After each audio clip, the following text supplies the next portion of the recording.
All right, here we're in the Niner locker room with Niner number 2 quarterback now, Brock Purdy.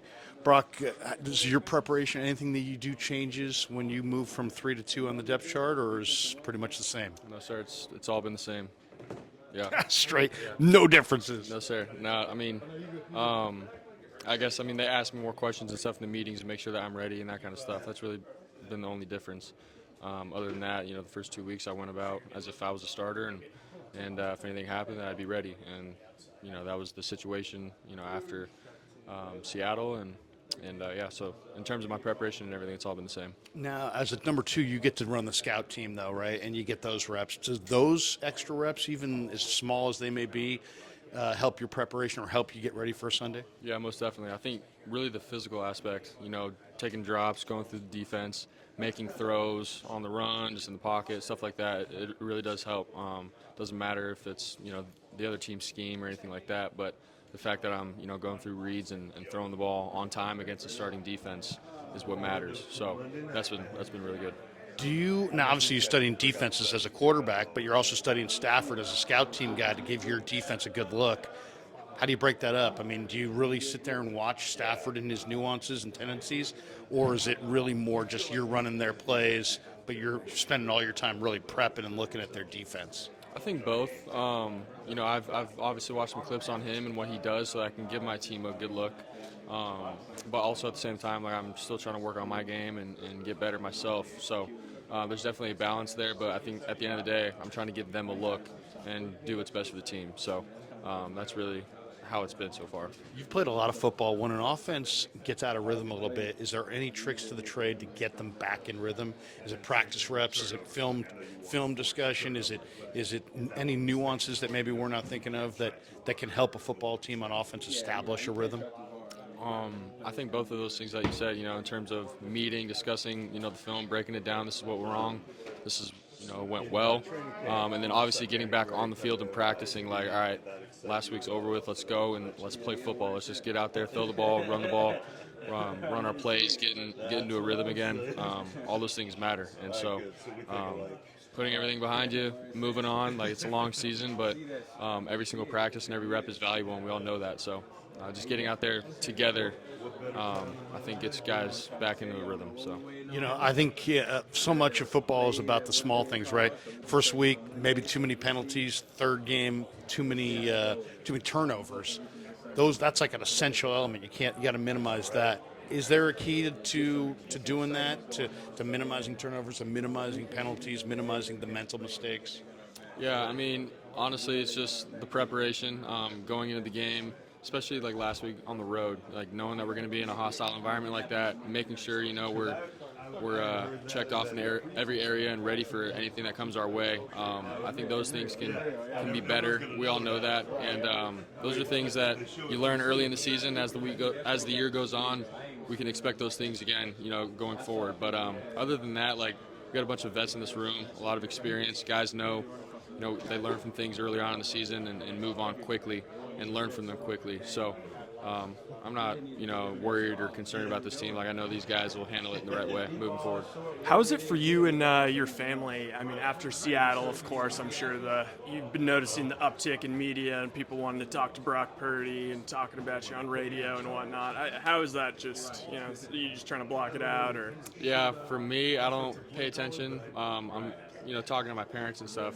They're excited for me, so they're like, man, are you ready, and all that kind of stuff, so that's been cool. But other than that, they handle that. I handle my thing, coming here and just being another teammate, another guy. It's another day for me and be ready for my opportunity. But for them, yeah, I'm sure they're taking it in and excited for their boy, for all the work that he's put in his life to be where he's at. So, yeah. When when Trey went down in that game and boom, Jimmy's up, and he's got to be like into it right away. You started most of the time at Iowa State. Did you ever have coming off the bench moment where you're watching the game on the sideline and all of a sudden, all right, I'm up, and you got to go from I'm watching to I'm playing, different mode in a snap of a finger? I know you started most of the time at Iowa State, but have you ever come off the bench, maybe even going back to high school? Yeah, honestly, my freshman year in college, when I wasn't starting, going into the game, I had an idea that I was going to get in But that's always been my thing, is as a backup, like I want to be ready and in the game and in the moment, not just hearing the plays, but what's the play call, what's my read, what's the defense doing, what am I doing with my motions, what am I doing with my eyes? Like that's literally every snap on the sideline, what's going through my mind. And so my freshman year, when I knew that I was going in and my opportunity was arrived, like I was okay. I'm just going to go out and do the same thing that I was doing on the sideline and film at practice and just let it go from there. So the last game in Denver is the same thing. Being suited up, and like that was my mindset. Even before that, before I was suited up, like even though I wasn't dressed, I was still going through the checklist of what I'm doing pre-snap, in the huddle, all that kind of stuff. So. A couple last ones before we let you go. We got Brock Purdy here in the Niner locker room. How complex is this offense from your perspective? You played a lot of football, so you've seen other offenses. So, what are the layers of complexity in this offense? Is it more complex than other offenses you've been in? Yeah, I think Kyle does a great job of getting us in the right formations and the right scheme, depending on who we're playing and whatnot. Obviously it's a whole new level, and it's just a different style of ball. Getting the play call from the headset, telling the guys in the huddle, breaking the huddle, those kind of things. That's all different, and I like it. It's just new to me. College, you get the signal from the sideline, you run the play, and everyone looks to their certain coach, and then they look back down on the ball, and then they run the play. Now, they're relying on the quarterback to spit out the play and run it. So that's been a whole new thing, and being able to digest what coach is saying, how we're taught, and then being able to tell the guys around us what to do. Like it's a whole new thing, and honestly, I like it a lot. But there's definitely levels, and it's a process to learning the playbook. I didn't come here the first day, week, or 2 weeks like, oh, I know this and it's going to be easy. It's literally been from summer up until this point. I'm still learning, So it's been a process and a grind, but I think I can do it, and I know I can. Like I believe in myself, and all the quarterbacks that I've met so far have been telling me, like, man, it's a process. You just gotta trust it. So Preparation obviously is huge. You guys do a ton at the facility.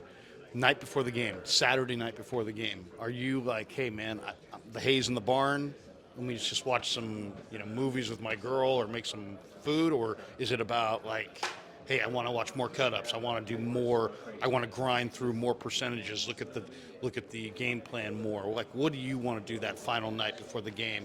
Do you want to put it away, or do you want to grind it more? Yeah, I think throughout the day is when I put in all my grinding and studying and everything. I like to leave myself like a good hour before bed where I can shut off and just be whether that's reading or just on the phone, calling my family, whatever. I like to get away for a good hour at least. But other than that, man, it's all ball for me. I love studying and being in it, trying to think of ways that I can prepare better and things like that. But even in college, I learned having a fine line of a balance of studying too much compared to being free. There's definitely a balance there, and I've learned that through 4 years of playing, but I'm still continuing to learn that as well. But definitely like to put in my work during the day and then have like a good hour at night. So I made some money on your boys the other day against Iowa. That was a pretty low-scoring game. On Saturdays, you get any Cyclone time? Yeah, no, I like to check in on my clones every Saturday I have so far. Those are my boys, and it's cool because literally just played with them last year. Right. As you guys say, as you go on throughout the years and guys that graduate and things like that, then it's a little more hard to be in it. And they love their teams and stuff, but when the guys that are playing, it means a lot to you. And so for me, like, those are my boys still playing. So yeah, I love watching and tuning in every Saturday. Hey, thanks for the time, right? You got one more? Yeah, I got one last one. So, I mean, you making me feel crappy. You're saying you leave yourself like an hour and you like maybe call your family or read. I don't know how many books I've read in the last 5 years. Maybe one, I'm not sure. Yeah. So you don't get into like any Netflix or video games or anything like that? I'm not trying to get you in trouble. No, you're good. You just chill. Nah, for me, man, I mean, every once in a while, if it's a weekend or if we got like 3 days off, I might throw on a movie. Okay. Other than that, man, like during the week, like, when I'm trying to have a good practice tomorrow and be ready for meetings and stuff like that, it's all studying and everything, but definitely got into reading. But other than that, man, like when I have days off, guys around here have told me to watch like Lord of the Rings and stuff, so I'm on that right now when I have time. Just get into the full trilogy. Yeah. Thanks for the time. Yeah, no problem. Thanks, man. Thanks, guys. Appreciate you.